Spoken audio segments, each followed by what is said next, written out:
So the only person I heard from that is not able to attend is Sarah.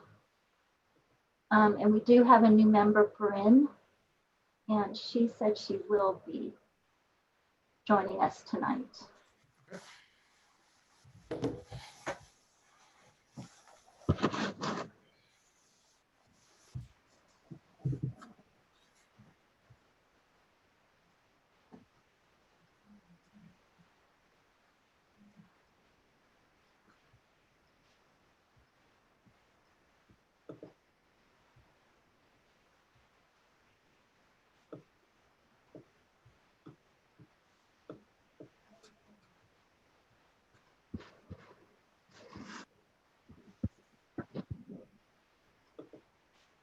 There's live.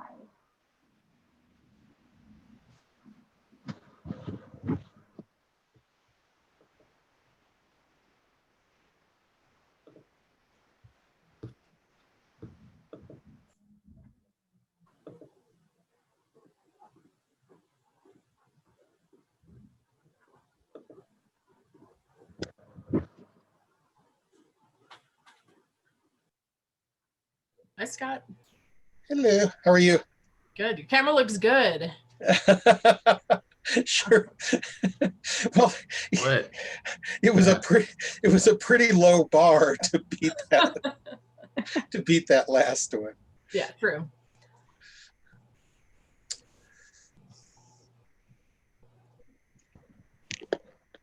Okay, so we have a quorum now. Andy signing off.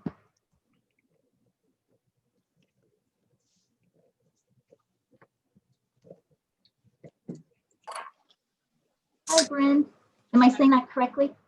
Yes, ma'am. Okay.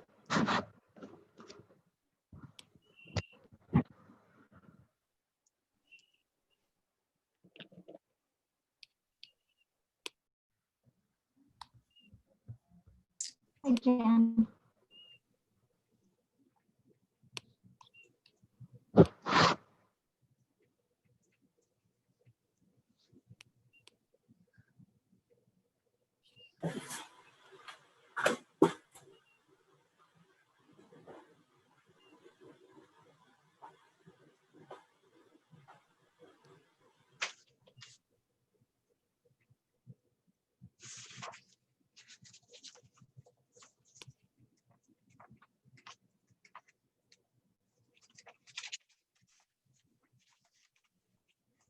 All right. Good evening, everyone. Hey. We can get started. Can we do the call to order? Yeah. All right, 6:01, roll call. Chair Guy Mason. Here. Vice Chair Scott Gilbert. Here. We have new member Bryn Dunning. Here. Marie Hoda. Here. Andy Sakaris. Here. Amy Wilson. Here. And let me just make sure that. So excused, we have Sarah Harkness. At this point, Helene Federici and Austin Stryker are not present. Staff, we have Councilmember Dave Cuesta. Inglewood Schools Liaison Jen Hubbard. And staff, we have Director of Parks, Rec, Library, and Golf, Christina Underhill, and Library and Cultural Arts Manager, Mark Mullis. Did I get everyone? Oh, Helene has joined us. Present. And also, I think we have a new Thank you. person. Yes, Bryn Dunning. Hi, Bryn. Hi, thanks for having me. Glad you're here. I think we're supposed to do some kind of an intro, or what was it, Debbie? Yeah, if Bryn wants to introduce herself, maybe tell the board something about yourself, and then if members want to introduce themselves, or if that would help you, Bryn. Yeah, that would be helpful. Okay. Yeah. Let me take the screen share down. That will. Thank you. Okay.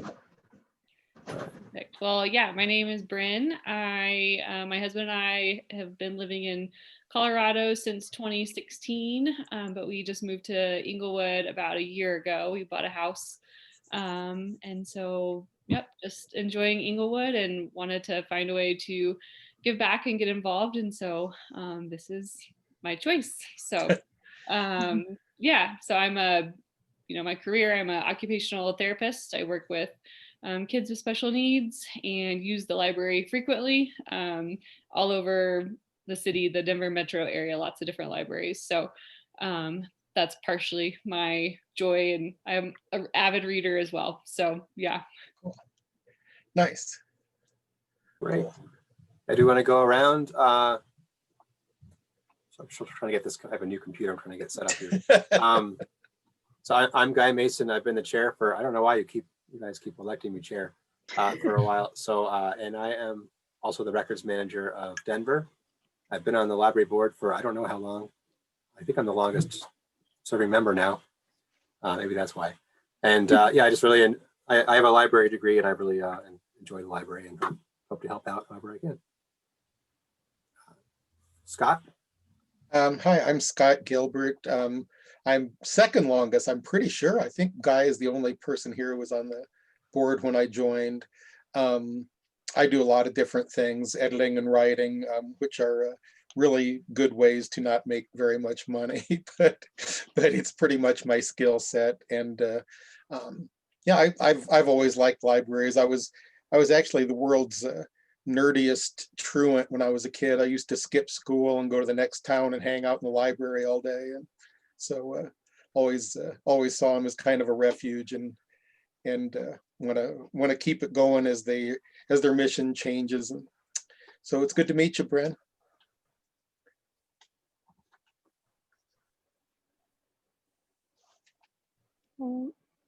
Muted. Should I call out names or should we want to just keep going? Call it name. Okay. Okay. The first I see is Marie. Hi, I'm Marie. I've been on the board for 2 years, and I'm a mom of a 4 and a 2-year-old, and we've been avid library goers and virtual goers now since my daughter, my oldest, was 4 months old. And yeah, I love the library too. Amy.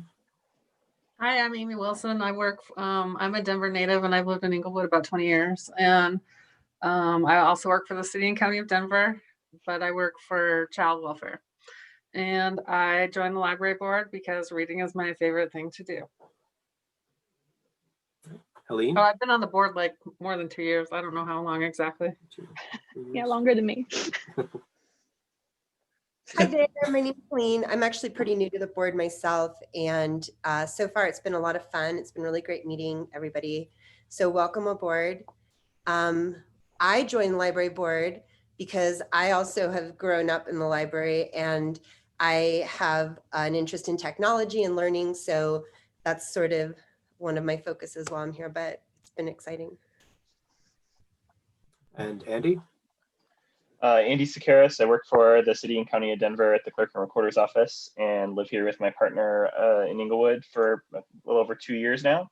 Also relatively new to the library board and really have a passion for providing outside school education programs to students. So that's why I'm a member, and my laptop's in the shop and my temporary one does not have a camera. So I apologize, but you don't see my beautiful face tonight. Should we do a staff introduction too, I guess? It's Debbie.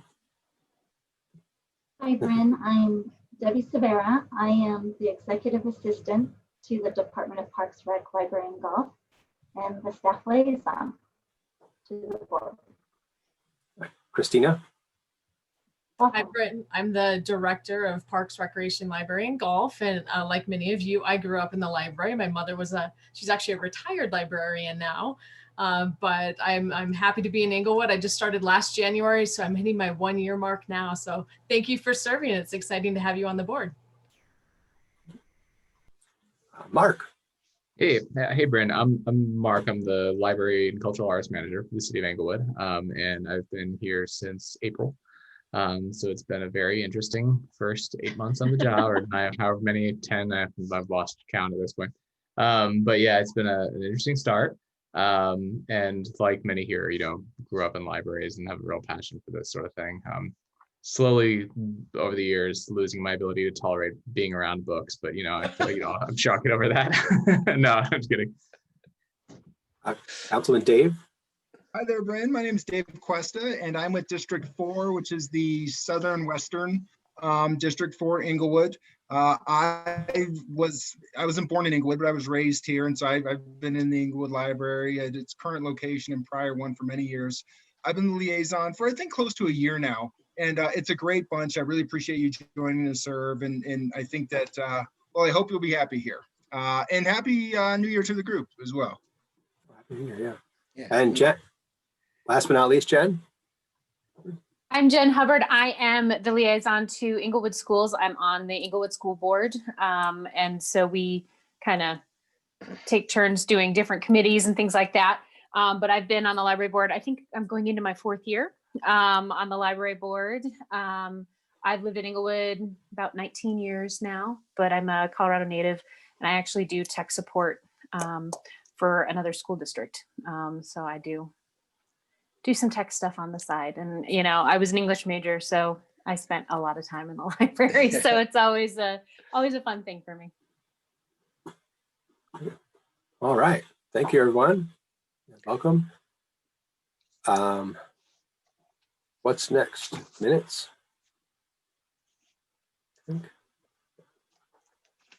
Any questions from the minutes?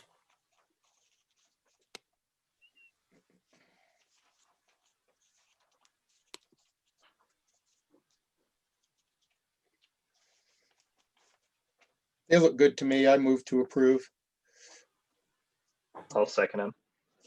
All in favor? Aye. Aye. Aye. Opposed? All right. Minutes are approved. Any public comment? We can get right into the library strategic plan. That's not usually first, though, is it? Yeah, usually it's the. I show reports is next. Reports is next, yeah. Yeah, usually how it goes. Cool. So let's do December real quick. So this was December, obviously a strange month with a lot of holidays, but more strange this year because we reverted to curbside toward the end of November in response to the COVID dial moving to red for Arapahoe County, as well as just about everywhere else in the state. So we were continuing to do pretty decent business in the curbside. We were, seeing about 30 to 40 people a day coming in picking up items. So that's represented here, the number of physical visitors. Virtual visitors kind of on trend with what we've seen this year. Most of the other numbers there roughly similar. Let's go down to circulation. So we actually saw, I thought this was interesting in terms of the physical material circulation. We're running around about a third of what we normally would, and that's been steadily going up in recent months. So over the summer, when we first started doing curbside, we were running about 20%-ish of what we would normally do in terms of physical material circulation. And that's been steadily increasing. We were at October, November, I think we're around 30%. And then this one, we kind of hit that 33% point, which is, something. It's partly because December is usually a slow month. So 9,600 physical circs is lower than you would have seen in like if we're looking at November 2019. But, it's still nice to see we're making gains. Digital materials almost 1-to-1 with last year. And that actually is a little bit down from where we were the last few months before that, which was that our digital material circulation was outpacing previous years, other than the whole weird tumblebooks thing we've talked about a few times now, every time now. So still looking at a 50% roughly of our normal circulation. And a greater number of holds because everything that's circling is doing so via a hold. So questions answered, we were tracking this, we've been trying to really make sure we're tracking this accurately. We set up clickers at all the staff stations. So those numbers are, accurate, if not stellar. No internet computer usage this month because, we weren't open for it. Volunteer hours represents mostly our English language or English second language volunteer tutors. So that's the 31 volunteer hours that you see there. They were still coming into the library in some cases. In some cases, they were connecting with people remotely, but we were counting the hours where they actually were using our meeting rooms. And so even though we were closed to the general public, we were still allowing meeting room access for that. Programs, not our busiest month for children's programming, but we still did do some story time and some take and makes, and that's what you see there. That the total attendance represents virtual attendees as well as take and makes given out. For our young adult program, something's pretty similar. And then scroll down to the adult. Great, yeah, and then you'll see, those adult programs largely were a couple virtuals and then a lot of take and makes. And the holiday take and makes were a huge hit. The staff put together a different one for 4 different weeks. One was we had Hanukkah, Christmas, Kwanzaa, and a winter solstice one. And those did really well. We had hundreds of people sign up for those. Not hundreds of people, or about maybe half to 2/3 actually showed up and got the take and make, which was fun because they take a long time to put together. So we ended up, after we sent out the email newsletter last month, we had tons and tons of people sign up, way more than we anticipated. And so we had to scale up staffing resources to be able to actually, make all these things. And then it was January, it was early January, and we're looking around and we're like, oh, nobody's coming for the ones that were left over. So, but we were still really happy to see the demand being as high as it was.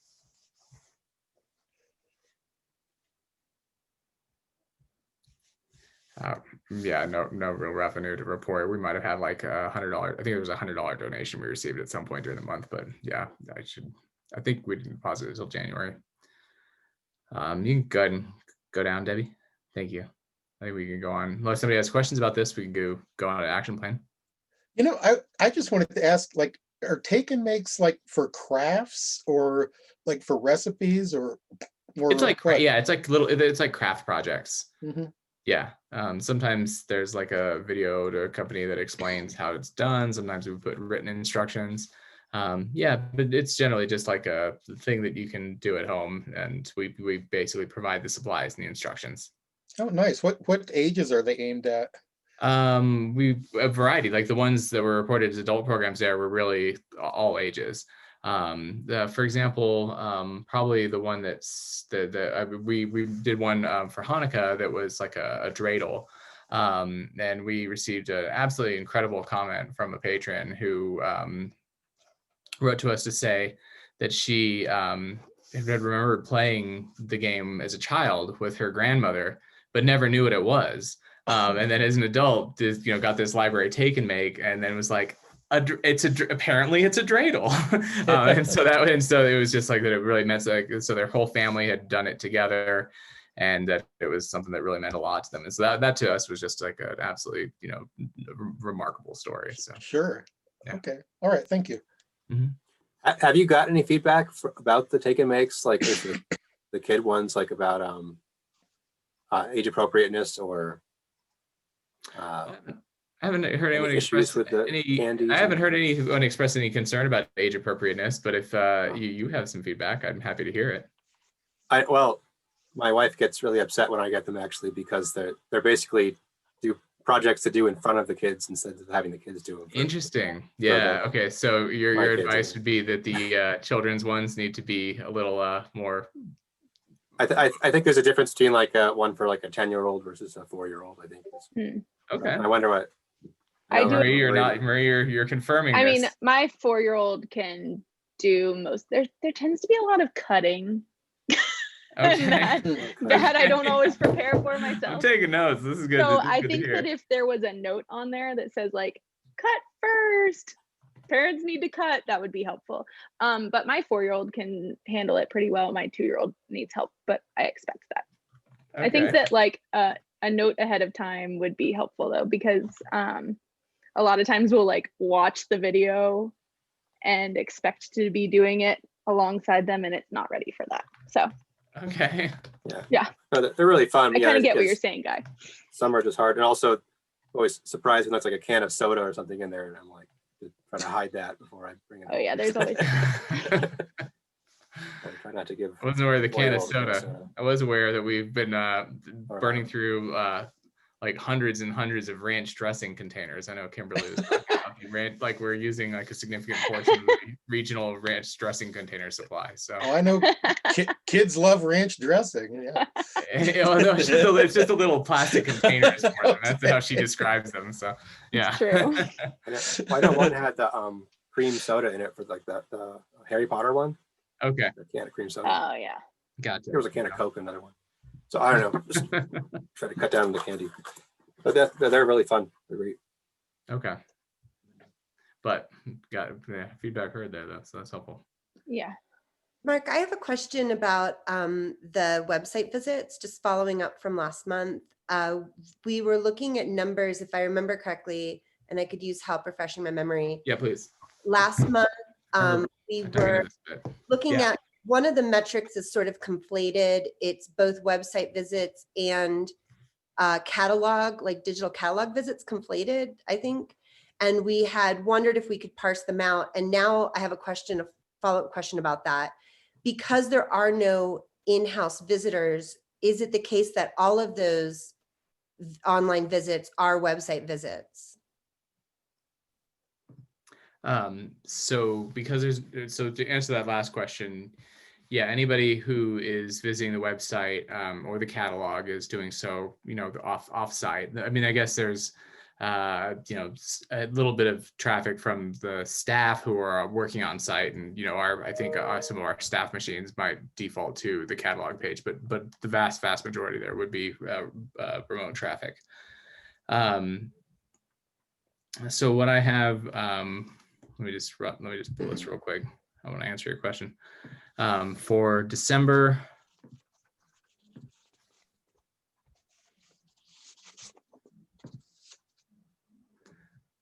okay. So I've got, let me see the total numbers, 26, okay. Or let's try 27.5 is the total number. I've got 26.6 here as the Marmot site, which is the PICA site, which is a catalog. Let me pull numbers for the other one. Can we figure out if website visits are up? That's sort of the one thing I think that we weren't really able to totally figure out, because last year's numbers, I think, are the ones that are conflated with like in-house catalog visits. So is there a way to know if we're seeing an increase in website visits over last year? Yeah, so and you're talking here about website, not the catalog. Yeah, like it does just both. Yeah, like just both, because if I'm correct, I think it's that last year's numbers have catalog and website combined, and maybe, am I right about that? So the total number of virtual visitors is a combination of englewoodco.gov/library.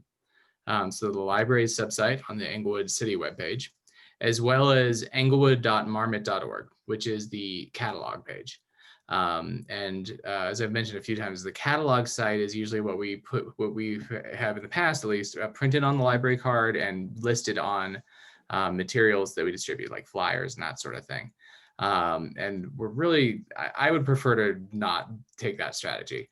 I'm going to start trying to have more of the materials say englewoodco.gov/library, because that's where we can make announcements. That's where we have stuff that resources that aren't specifically included in the catalog, and that is a significant chunk of our resources.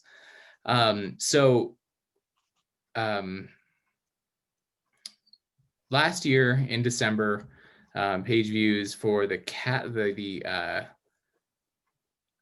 the englewoodco.gov/library site was about 1,600. And this year we were at about we're at 859. So we saw a significant decline year over year in just the englewoodco.gov/library site. That is the site that's accessed in the library physically when patrons come and sit at the computers, or like, no, it's not. Actually, yeah, when the computers default to the catalog page. So if somebody sits down and logs into one of our public computers, it takes them straight to englewood.marmot.org. Okay. Yeah. And so I think what I'm looking at the top number of page views there. What I noticed was in December, like 2019 compared to December 20, because after we talked about this, I went and did the numbers, and I thought it was really interesting. So in December 2019, we had 652 visits to the englewoodco.gov/libraries, the page called My Library Card, which is a page that has description about like some of our circulation policies, getting a library card, that sort of thing.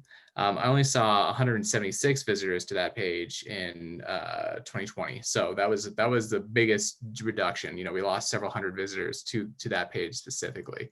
And I looked at that page and kind of realized that some of the information there was a little out of date. And so this got me rolling, and I can't remember if it was before the last time we had library board, or this, it must have been before, you know, between last time and this time, that we did some update on the website, and they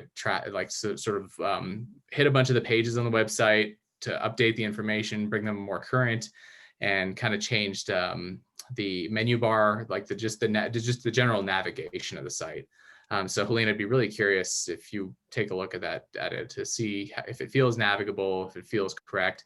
But you know, that was something that specifically, that the reduction of traffic to the My Library Card page, I mean, I'd probably attribute it to just fewer people are visiting the library, fewer people are thinking about visiting the library.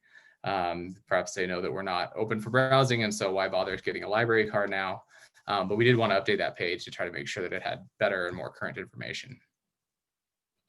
Well, one thing I would just want to maybe throw out there is that maybe we can separate those numbers on this sheet in general, just the catalog versus the website numbers. And my main reason for suggesting that is that the changes that we have all undergone because of COVID, some of those are going to stay, I think. And I think in a way we're like, the way that I think especially people use things like libraries and information and stuff is really impacted, maybe more longer term, and maybe even for the better. So being able to track the website visit will, I think, give us information that's way different than tracking the catalog visits. I just think they're two totally different kinds of movements and all of that. So it would be interesting to see those numbers separated, because, you know, there might be a lot more interaction with the community through the website forever moving forward. Like that might be like hugely impacted. So who knows, you know, but that's why it would be interesting to separate the numbers. So I'm just throwing that out. Yeah.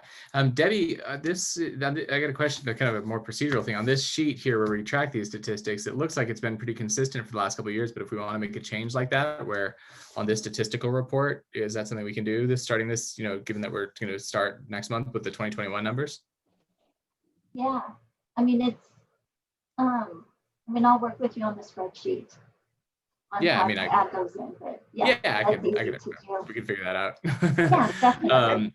I don't know if it's too much work, but maybe even we could throw up some of our social media numbers on the sheet too. Just all that like digital stuff, since that's how, because the social media numbers, some of that and some of the website numbers will reflect like the virtual programming. Mm-hmm. Right? So the catalog is never going to reflect virtual programming. Social media could reflect some of that. So I just think they're just all such like different metrics that are showing like our patrons behavior. It would be interested to add a few more digital metrics. Yeah, I'm really interested in that. I was actually going to suggest here under the digital materials circulation, since that is just that lump number, and the way I build that, I mean, what I do each month is I'm putting these numbers together is I go to Hoopla, I go to Overdrive, I go to Canopy, I go to RB Digital, and I grab a number from each of those, and then I report to you all this one lump number. But it might, if you're interested, I'd be happy to report out the raw numbers on those as well, because I think that to me is really insightful about which of our services are being well used and which are kind of, not really gaining much traction. Yeah, especially when the library is paying for some of those services. If they're not getting traction, yeah, is that valuable? That's exactly it. Yeah. And it, it certainly tells us where we should be spending our efforts and promotion. Mm-hmm. I feel like a number of times we've added things to this spreadsheet. Is there anything we could take off to make it easier? Or I know at one point we even had graphs so I guess those disappeared, which is probably good. I mean, total marmot collection seems like a weird statistic to me. Just, like our collection size, I'm interested. Total marmot collection, especially now that we're part of Prospector. So we know that not only do you have access, if we're talking about materials that we can get physically sent to the library, the marmot collection is a big thing, but that is dwarfed by Prospector. I think they just got added when something happened with marmot that we made it easier. No, okay, that's good to know. Care about that? Yeah. Fine with me. It's actually not much. I think the only valuable stat was when Bemis was added to Marmot, and then otherwise it's like stayed the same. So right, just fluctuation based on when somebody's library does a reading project and a few thousand things go away. Yeah. I mean, I feel like might be adding too much, but like once the podcast studio is up and running, do we want to add that? Because we've got computer usage. Definitely. And then I'm wondering too, with the in-house programs, do we have virtual programming represented on here anywhere? And if not, should we add that? But also I feel bad because I feel like it's a lot of metrics to add, but I do think these are somewhat valuable because, I think it's interesting. Like if you see a big shift, and even when restrictions lift, if you see big shifts in-house versus virtual, I just think that changes. I think you're being very insightful by suggesting these things. The question is just how much. I mean, if you all want to see that much information, I'm happy to do it. Mm-hmm. I would think all the programs were all physical and now they're all virtual, right? They're probably but going forward, I mean, at some point during the year, I think there will be the point where we have in person, but then things that we found are successful virtually might stay virtual, and then it would make sense to break those apart. Yeah. COVID aside, the virtual aspects of things is increased accessibility for the community, COVID aside. So that's really why I think it's interesting to track these metrics, because we could be serving the community in a greater way, more accessibility through our digital efforts that have all been hammered out in the COVID. So I just wonder about the amount of work it is for you to collect the metrics, but anything you're willing to do, I would personally be interested in. I mean, a lot of this is really just, what it would be is just reporting to you all, like I said, metrics that I'm collecting already. So. Yeah, because I mean, like what you're describing with virtual, like looking at the city versus the catalog, we're doing it. Yeah, so I could easily report that out.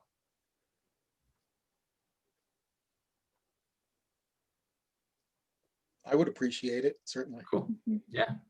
So next month, I'll show you a very different looking spreadsheet, and you can give me feedback at the time. And if it needs to evolve a little bit, we'll go from there.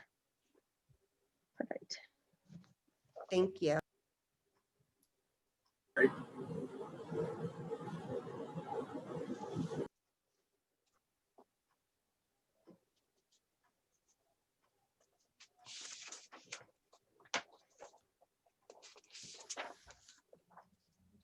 Okay.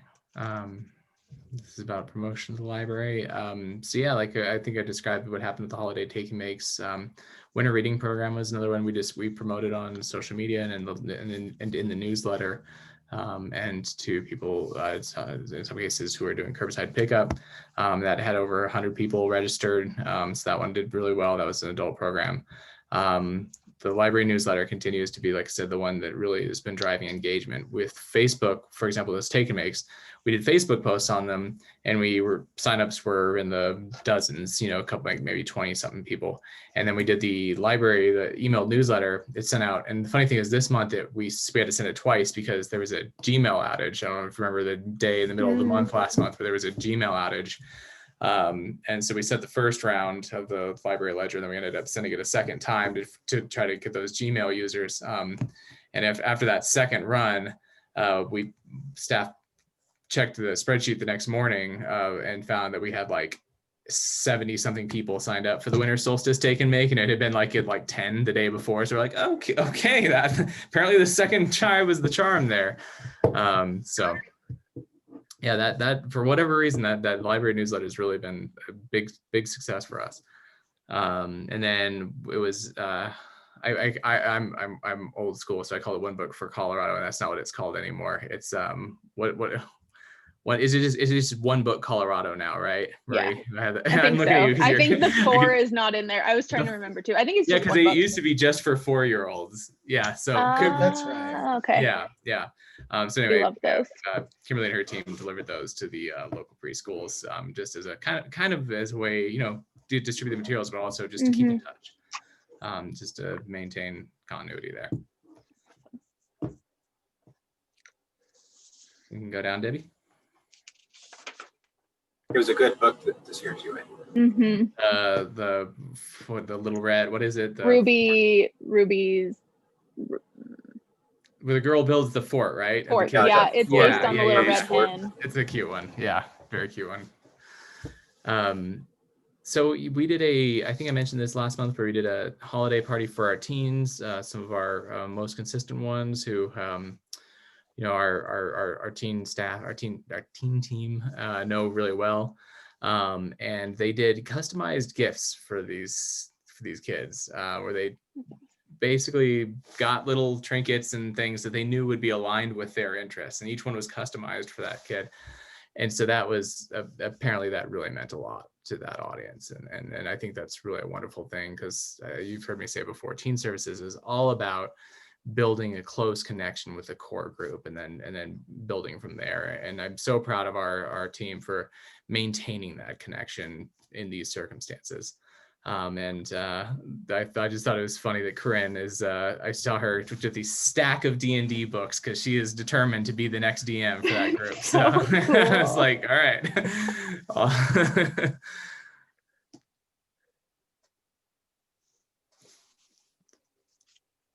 I think we can go ahead, Debbie.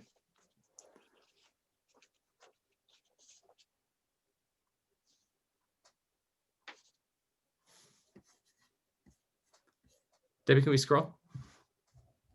I should. That's a new one. Is that right? That's at the end. Oh, it might have just gotten frozen up. Sorry. Oh, okay.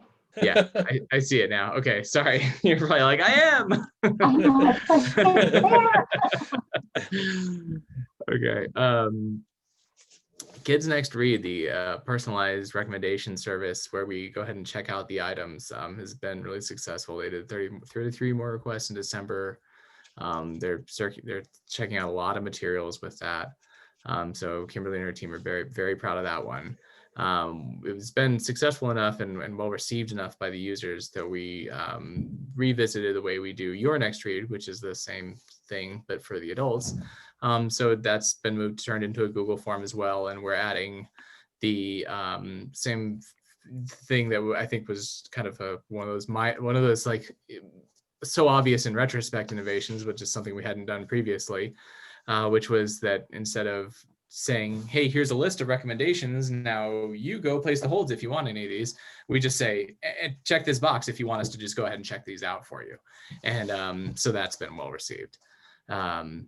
And yeah, so this is what I mentioned when we were doing the statistical report, this bit about the physical materials proportionally catching up, kind of slowly gaining ground on where we were, and really looking forward to seeing how that changes as we reopen the library.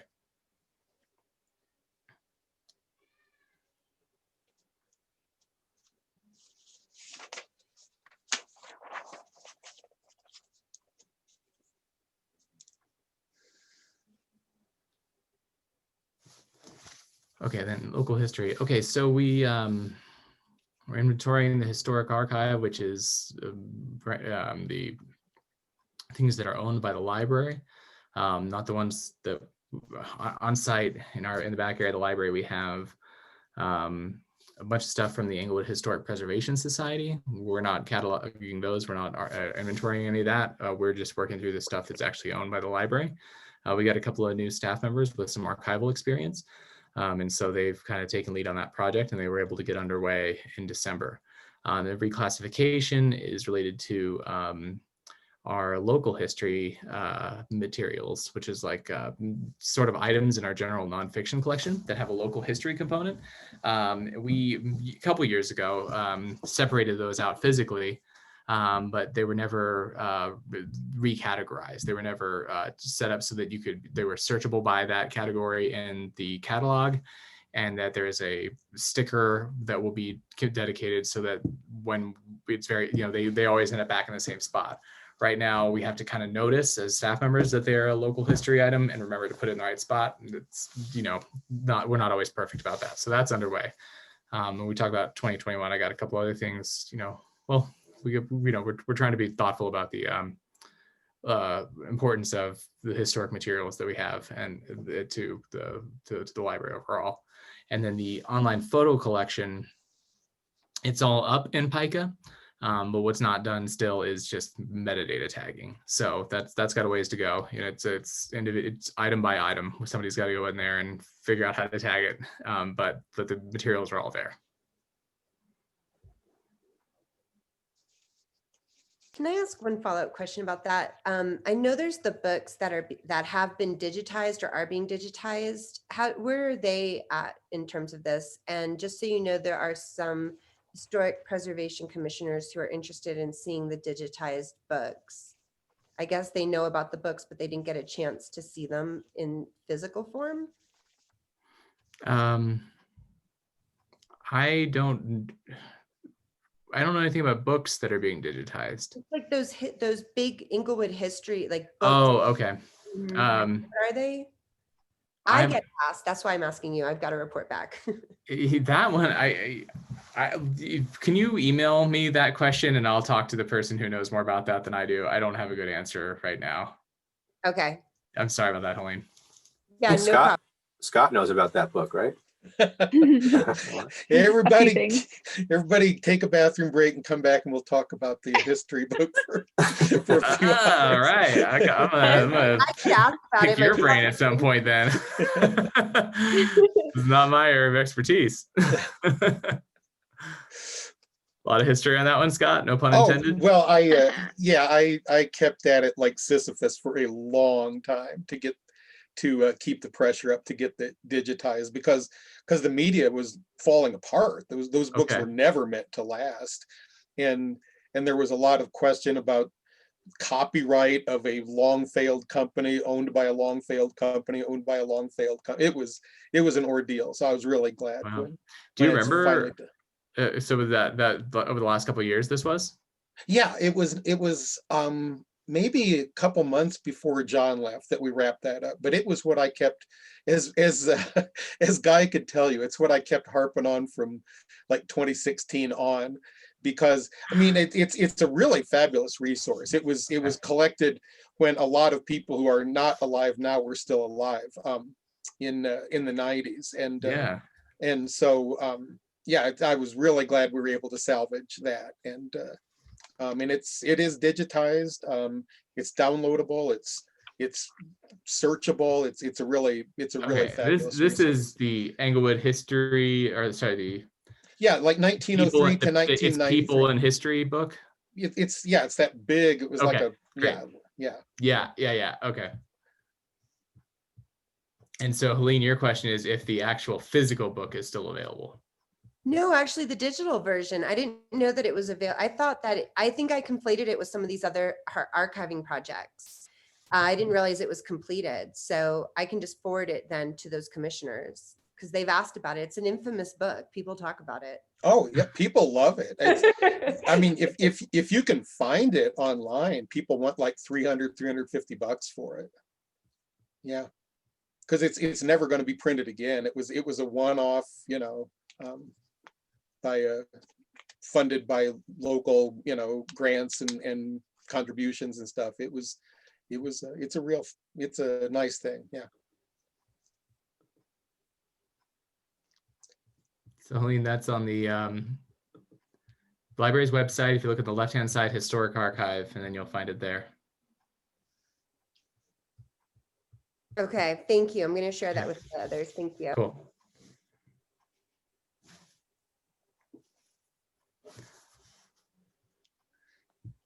Got last summer, or not last summer, just like a few months ago, I get these estate sale website, like, you know, what estate sales are happening, but I don't really go in COVID. And one of them had that book and I almost went and got it. But I was too chicken to go out to an estate sale with COVID. Is that all the reports? I believe that's it. Okay. New business. It says you have the the 2021 action plan. We got to figure that out. You guys see this? Can you all see? I see it. Okay, great.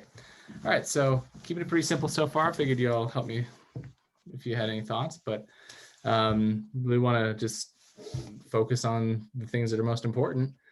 Number one being restoring library services. You know, I've described here in page of the public health guidelines, the library will restore services, including checkout, internet access, meeting and study rooms, and in-person programming. I figure that's fairly self-explanatory. You just get it back on our feet, get back to our normal hours. But obviously that's dependent on how the year plays out. It's January, so I'm optimistic. I hope it lasts. Introducing new services. We want to introduce the dedicated teen space, the AV recording studio we've discussed, publicly accessible Englewood History Archive. To me, those materials that we have should be something where we have them cataloged in such a way that the public knows what we have, and that we have a way of providing access to it. You know, some of that stuff would be better suited to being put on display.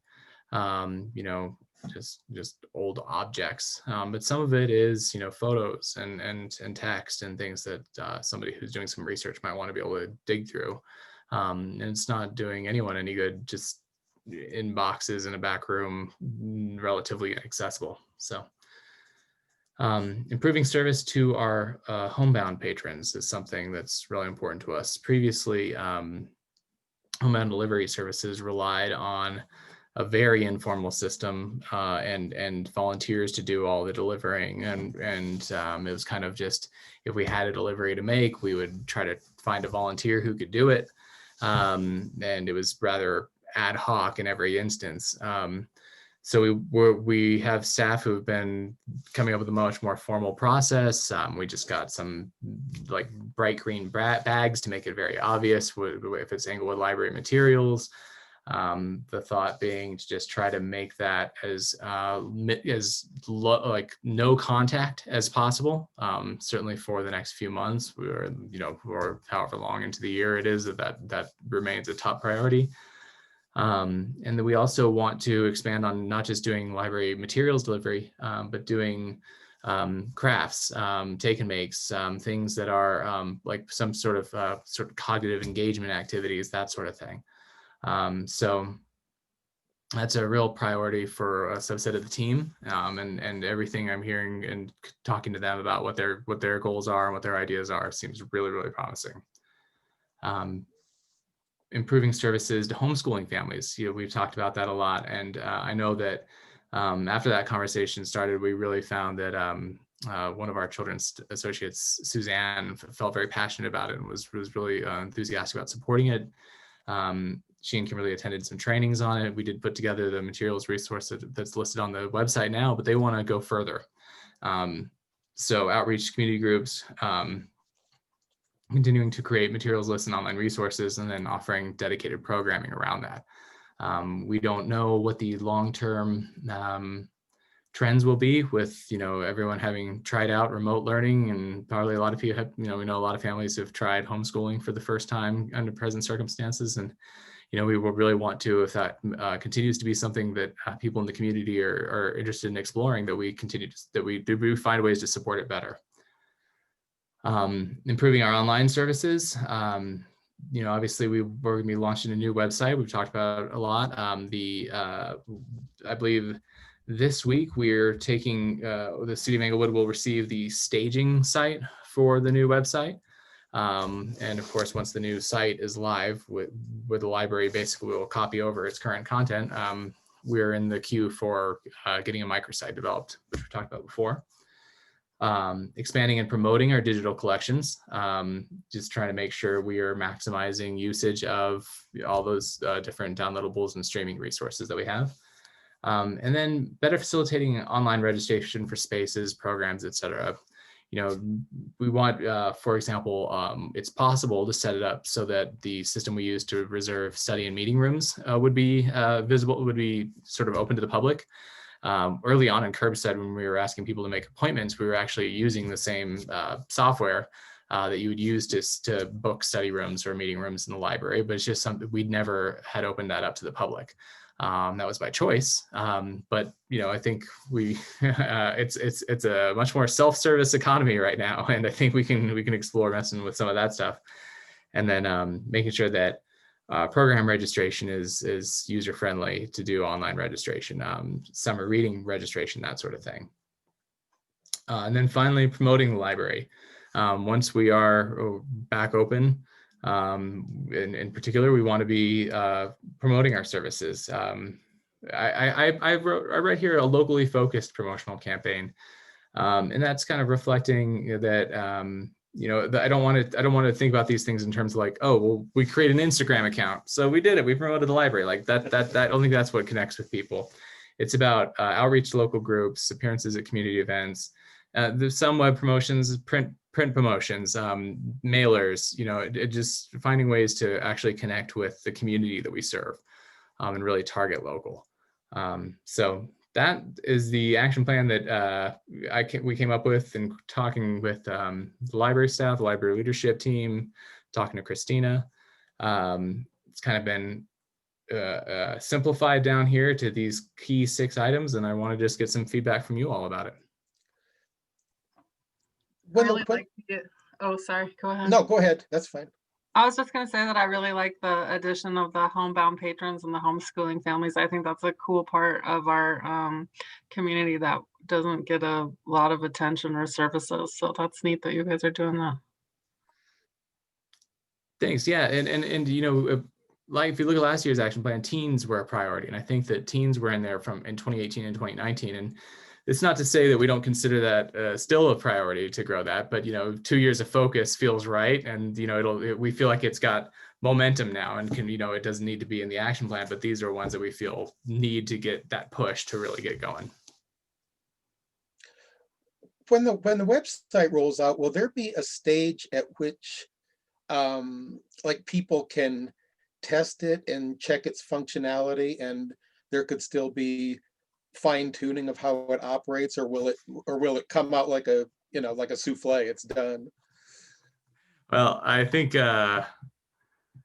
this, you know, it'll be visible to staff first, you know, starting with the next, I think this week. I'm going to attend a meeting about this, I think on Thursday. So I can ask that question if we can make that visible at least to boards and commissions or people, you know, community stakeholders. I would be interested personally? in that. Yeah.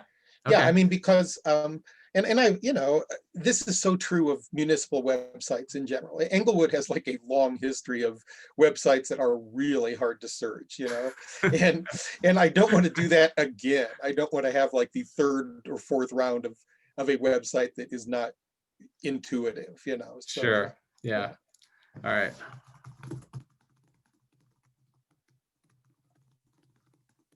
And look, it's true of municipalities in general. It's I'm certainly not picking on our little town here, you know. It's okay. When we were doing the committee, there was early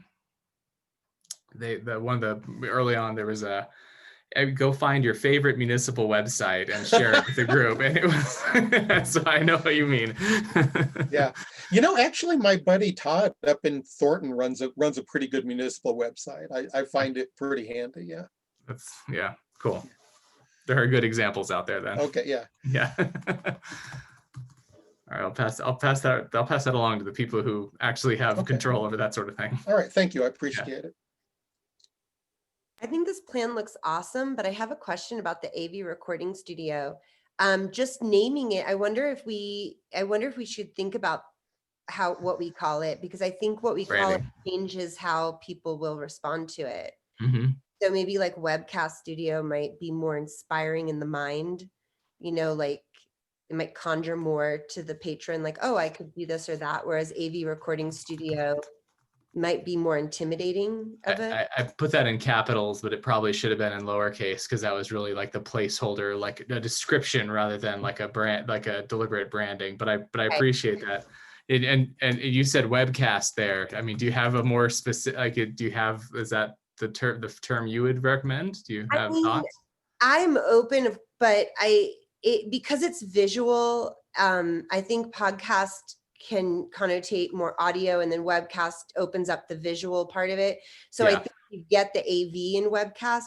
It's not a great one either, but I know that I shared that this was happening with some members of the community, and I called it a podcast studio, and they immediately were like, oh my God, we could do this show, we could do that show.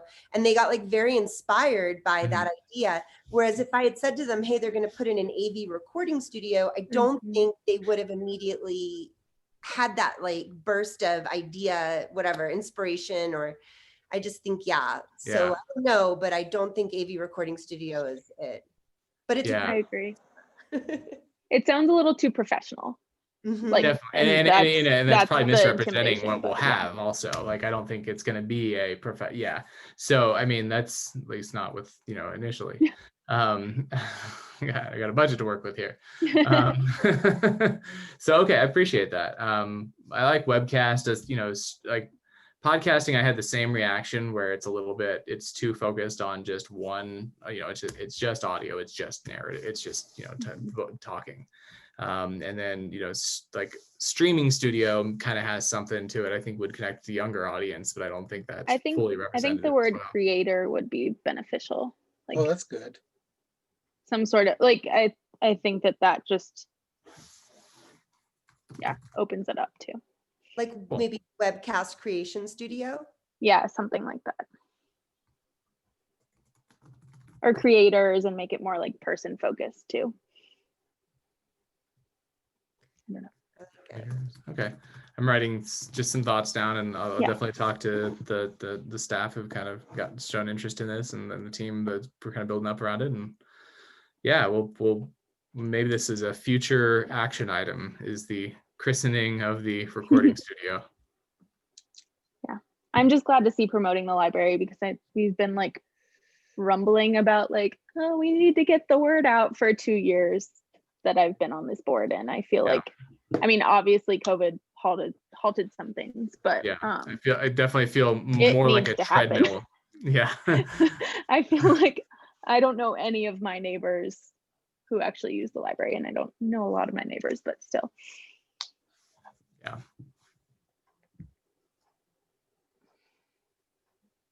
Very good. Cool. Were there any other comments or changes or anything? Anybody want to? It's pretty inclusive. I guess I have like one more thing about the section up above where you talked about one of the goals being to have those historical materials meta tagged. Mm-hmm. So you've brought this up a few times, and like it's one of the things that's got to happen next with the archive stuff, but it seems like it's a really daunting task. And I'm wondering if there might be an interesting crowdsource approach to it, where maybe select groups like the Historic Society, the Preservation Commission, members of the community could in some way add tags and vote up tags. That way you can, in the end, look at the highest voted tags and use those and like deal with duplicates that way. So if people could like add tags and upvote tags, you could eliminate, because the problem with crowdsourcing tags is that you might end up with just too much junk. But if they have the ability to add them and upvote them, the higher upvoted tags are the ones that are most likely to work. And the crowdsourcing can also contribute the tags from scratch, because I think it's going to be a difficult job, because no 1 or 2 or 3 people are going to be able to properly tag all that stuff. But I haven't been in Englewood long, but Inglewoodians love their history, and they all have a piece of it in their minds and their heads, I feel like. And so if there was a way to tap into that, a lot of people might be very invested and get on and do the work. Why not have a plan in place where you can benefit from that? It's really interesting. I think that will depend on what functionality is available in Pica, which is the system that we're using, or that's our cataloging system. And first, if we're using Pica to serve as the sort of portal with which you can view what's available, let me talk to the subject matter experts on this one and kind of get some thoughts. But I think that's I think it's really insightful that there's the Historic Preservation Society. There are these groups and individuals who are very interested in this sort of thing. And actually, this reminds me of the, we just added it to our website, or to the catalog, the Colorado Historic Newspaper Archive. Have you ever visited that? Where there's a lot of, it's a lot of user-generated content, and it's stuff that's, or not content, but rather people are doing things like transcribing the articles and doing corrections of the automatically generated transcriptions, that sort of thing. And it's the only way that project was ever going to happen is by activating the community around it. So I think there's a parallel there. So yeah, that's really helpful. This is Andy. I have a question on measurability of these goals. Like just saying promoting or doing this, what are we going to flesh out sort of what success looks like, both in terms of reach and numbers? But these are very lofty goals, but what does success look like tied to a lot of these? I think that's an interesting question. Christina, would you mind weighing in on how how the action plans work across departments, and if that's something that, whether we want to rewrite to be more like a SMART goals like we do with our performance plans, or whether it makes sense to keep them more open-ended like this? Yeah, sure. So the library is one of the few departments that actually are divisions that puts together an action plan like this. Each division, so Parks, Recreation, Library, Golf, has SMART goals as part of their annual goals that they have to accomplish. And this is kind of the high level. There's some options to be able to track many of these items on the action plan that we can definitely look at doing. But it's also more of a historical tracking of, hey, what did we do year after year when it came to offering library services, programs, so be it. So this could be something that we track. It's up to this board to let us know if that's what you'd like us to do. Each staff member has their own goals and are tracking those. They're the SMART goals. And so in many respects, that could be translated over to the action plan. So it's up to you all on how you would like to see this produced for you.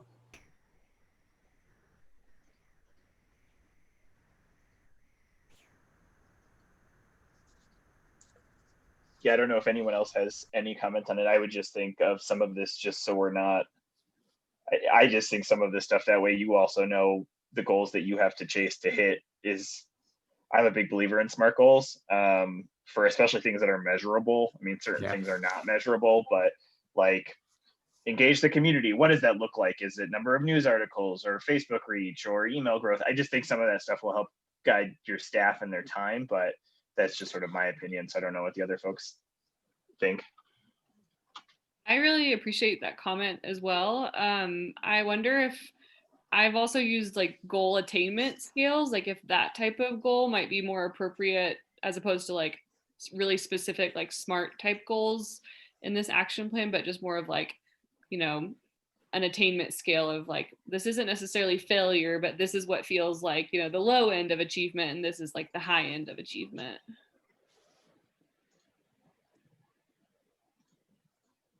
I would like to see some metrics. Certainly, my my own career, I just bounce from project to project depending on what I manage to land. But I think for an organization like this, some actual metrics and specific goals would be pretty helpful. Some of the new metrics that we talked about adding at the beginning of the meeting I think would track some of these goals too, just.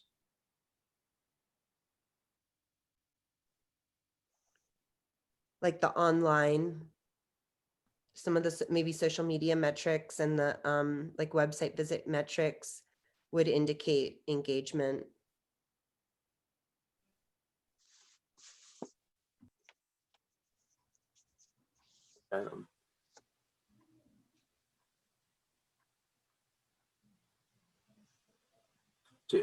Are there any benchmarks now we want to try to improve? Is that so? That's how a goal like that would work, right? You have a benchmark and then some improvement, or is that something we really need in the action plan, or more a more detailed kind of bullet point to the action plan?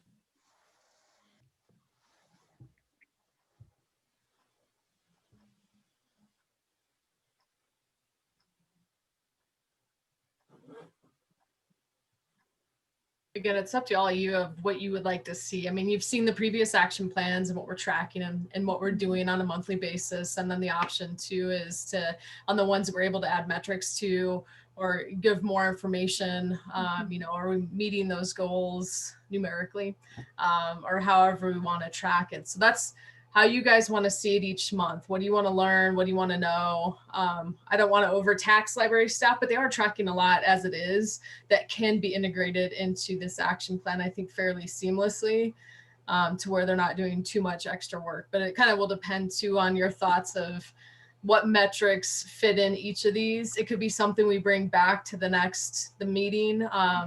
You know, we'll talk to the staff and see what their thoughts are, what they believe they can track. I don't want them to get into anything they can't track. And then we could bring it back in February and start in January, obviously, at least making note of what we've been doing on the action plan, and then add numbers as we all see fit. I think that sounds great. I think that there is still so much in flux with what's possible right now. And so I think there needs to be a balance. But if there's more integration with reports, I think that would be beneficial. Yeah, to me, I mean, I wanted to make sure as I was putting this together that everything that we were putting in was something concrete, that it was stuff that wasn't just sort of, oh, I feel like we did a good job with, you know, improved customer service, you know, like that to me is like vague to the point of, you know, not being particularly helpful. I think that your observation, Andy, that this could be even more in the direction of measurability, it makes sense, and you're absolutely right. I think, you know, I wrote this kind of inheriting the style of the previous action plans, but yeah, if you would like to see more concrete measurability, time is going to be a little harder with some of these, just because we're, you know, the future remains fairly uncertain, but some of them I think we could put time-based, you know, goals in there, but certainly there's a degree with which we can increase the measurability here. So yeah, happy to work on that. Sounds good. All right. So the next thing I just had a note here. I wanted to ask if anyone else was interested in going back to our regular meeting time of 7 p.m. or changing the time at all. My idea was just kind of selfishly so I can get the kids to bed before this meeting, is right now I like start getting them ready to go to bed, then I start this meeting and then go back and see if they're still awake. Selfishly, 6 is better for our schedule, but I can be flexible. Either works for me. Yeah, same with me. Either one is fine. I think starting in February, 7 works better for me, but I can be flexible. Yeah. Any kind of vote or anything? Go 7. Well, it sounds like there's at least a couple people for whom 7 would work better. One person for whom 6 would work Is better. 6:30 an option? Yeah, 6:30 is fine. I think. Would that get your kids to bed, Guy? Probably not quite, actually. And Christina, sorry, and we're thinking virtually. I know that like all the boards and commissions are still gonna be virtual for at least another month, right? Correct. Council will address it month after month. We'll see where COVID's at, and when they return back to in-person council meetings, it may be possible we'll return back to in-person board meetings.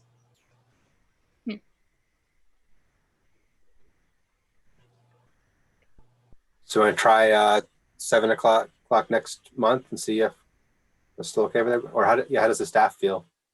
Oh, it's your meeting. It's our meeting. Yeah, we're along for the ride. Okay. I would support that idea of trying 7 o'clock next month, and if I fall asleep in my rocking chair, just yell or something. Okay. Is that all right with you, Marie? Hopefully. We'll see how much screaming is in the background. Oh, okay. So it's the opposite for you, probably. My kids go to bed at 8, so yeah, it's the opposite. But that's okay. We'll try. Let's try it. Yeah. Okay, let's do that next time. So it looks like we still have Nexus reopening of the library.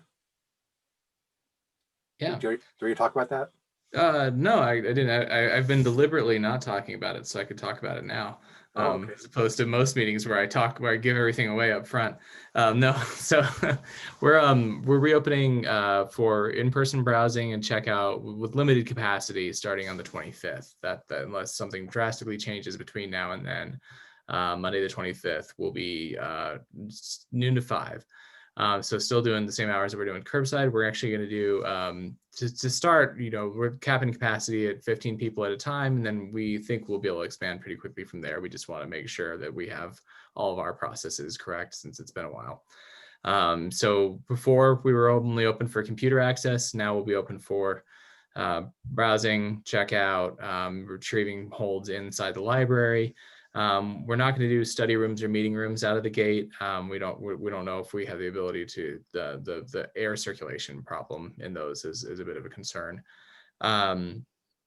We'll have limited tables available for laptop use for people to sit at, but by most of the library furniture will not be present. We're going to be encouraging people to keep their visits fairly short. Come in, conduct your business, and then make room for somebody else.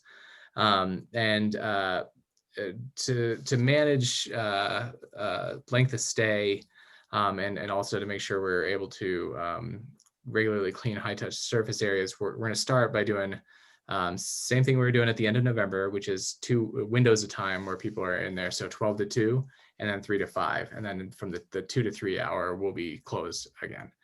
And so we're going to, like I said, that's where we're starting, with the intention of as we gain confidence and as we're sure we have everything right, we'll increase the hours. Eventually, of course, we'll go back to being open until 7:30. We'll go back to our earlier start time.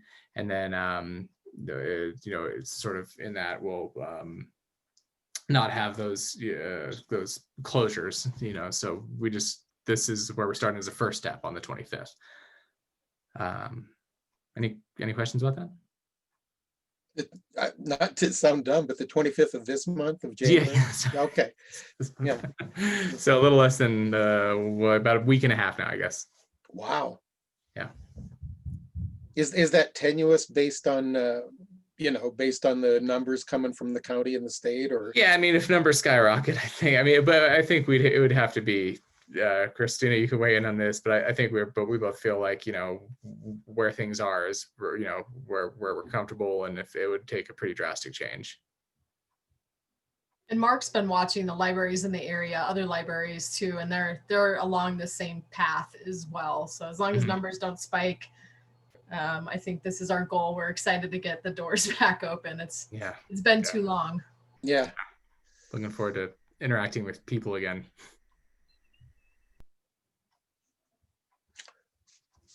Cool. Interesting. It'll be really interesting to get back out again. Even now, every time I go check the mail, I kind of blink like some trapped coal miner emerging, So I look forward to seeing you. Yeah. Yeah. I'll pull up the data to see how. I thought it was actually spiking already this week, but we'll see. Yeah, you know, it seems to have plateaued in the 2,300 range daily. I have a friend who used to work on the Pacific platform for Colorado.gov, and like I tell him, like I check it every day. I see, CDPHE's website. I'm just like, you're doing me a solid, man. Like it's the most useful website on the internet. Yeah. Has been for the last 8 months. All right. What else do we have here? Staff's choice. Any other staff reports? Well, as we open the library, I'll just give one update. As we open it, hopefully on the 25th of January, we are going to close it on the February 12th. It's a Friday for a furlough day for the whole city. So all our facilities will be closed as part of the furlough for 2021. They're projecting potentially 4 furloughs, 1 each quarter. The hope is revenue and projected numbers come in a little bit better than we expect, and we won't have to furlough more than this one. But so we'll reopen the library on the 25th and then shut it back down on the 12th. And then it will reopen for the weekend. So that's the only update I have, and Happy New Year to all of you. Yeah.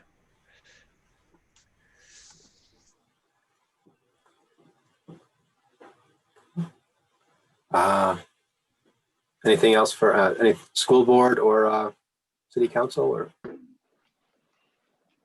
We've only had one meeting since we've been back. Oh, pardon me. Please go, Jen. No, you go ahead. I will be very brief. We've only had one meeting since we've been back, and really nothing to report. I know that it was, and you'll have to excuse me, my pug just walked into the room and was that's not me making that sound. But we have discussed returning in person. I think council's looking for a little better rate of vaccination and just a couple other components. I mean, I think we're getting closer, but we're not quite there yet. And then that, of course, impact us going back in person as boards as well. So should have a bit more of an update next month. And that's something we're revisiting on a monthly basis. But again, Happy New Year to everybody. Man, fingers crossed on 2021. I know that 2020 was rough, and I know that maybe a bit of a choppy start here, but Happy New Year to everybody, and here we go. The only news that I really have from the school board is that we did start all of the kids in person 5 days a week, K-12, actually PK through 12, yesterday. So all the kids are back that wanted to be back, so to speak. I mean, we still have a significant number of families who've chosen to do the online option and keep their kids home and do the online, but the kids who want to come in person are back, and we are changing kind of the way we decide whether schools will be in and out. It's going to be primarily based on number of cases in the schools, because we really didn't see that many cases of COVID in the school. It was community based, but they didn't actually happen or occur, in the school, in any of the schools really. So they had a whole committee, like a return to school committee, that they reconvened over the winter break. And so it's going to be more of a school by school kind of thing, to see it. Hopefully, unless, a crazy spike happens, we will not shut the whole district down all at once. It'll be maybe this school, if they have too many cases or too many kids or staff members out on quarantine, then they might have to roll to remote, until the quarantines are over. But we're hoping to keep everybody in for the rest of the school year. So fingers crossed. Very good. All right. Board members' choice. I actually can't think of anything to talk about. So Happy New Year, everybody. Yeah. Happy New Year. Relative. Anyone else have any thing to share? No one's come to my little free library yet. I don't know what. It's cold outside. That's cold. One homeless person came by and took there were some notebooks in there. They took them all. That's maybe you need one of those portable signs with the letters sticking on it, lit up. Yeah. That's all I know. I have a question about our meeting in person. I've never met with this group in person. We've been remote the whole time, actually. And I think I'm looking forward to it, but also the remote meetings are pretty good. Are we gonna go full-time, like in person every month, or would we ever keep like a hybrid, like meet in person quarterly and or is it weird? Does nobody think that it's convenient to meet virtually? Just throwing all that out there. I like meeting virtually. I kind of do too, like meeting virtually. You know, I'll check with our city clerk and attorney and just see if this is an option and you as the board all vote and say, yes, we want to continue meeting this way. I'll find out. If I don't see why it wouldn't be, but I'll report back in February and let you know if once we get that go ahead to return, what we can do, what our options are. I guess I would echo Director Underhill there, unless there's something prohibiting it in code, and nothing immediately comes to mind. I mean, truth be told, the code was written a long time ago, and I doubt it even considered Zoom meetings and pandemics. So I imagine it's probably silent on it. So, you know, it's certainly, you guys run the board. It's up to you guys. Although it is nice to come in person, see Yeah. everybody. I like seeing how there are people that are on the board now or that are now judges in the city and stuff. So Quarterly in-person meetings, and then so what would that be, like every third meeting would be in person or something like that, like seasonally? Yeah. For drinks. We meet at the library. Yeah, I am personally like in a high risk household too, and so I don't want to come in person until like the world is safe. So I would be in support of Zoom meetings as long as possible. I would support that. I mean, I'm a pretty extroverted person, and I personally miss leaving my home and stuff. But but no, I would be fine with just sticking with virtual until everybody's comfortable. I would have no quarrel with that. And real quick to Marie's point, we've talked about on council, even if we do decide in the coming months we're going to go back, we know that not every citizen will have a comfort level there yet that they personally are comfortable returning. So we do want to offer hybrid that people can call in, video in, whatever the case may be. That'd probably be worth considering here too, if we were to ever go back in person. So a good point. I appreciate you reaching out to the attorney on this, Director Underhill, and I'll mention it to council as well the next time we meet. I wouldn't be surprised if this conversation's happening at other boards and commissions also, so maybe other folks are having the conversation. very good. Any other comments, or are we all done? I guess that's it. All right. Well, happy New Year again, everybody, and Happy New Year. Happy New Year. Thanks. See Have a y'all good at one. 7 next month. All right. Take care. Thanks, everybody. Thank you.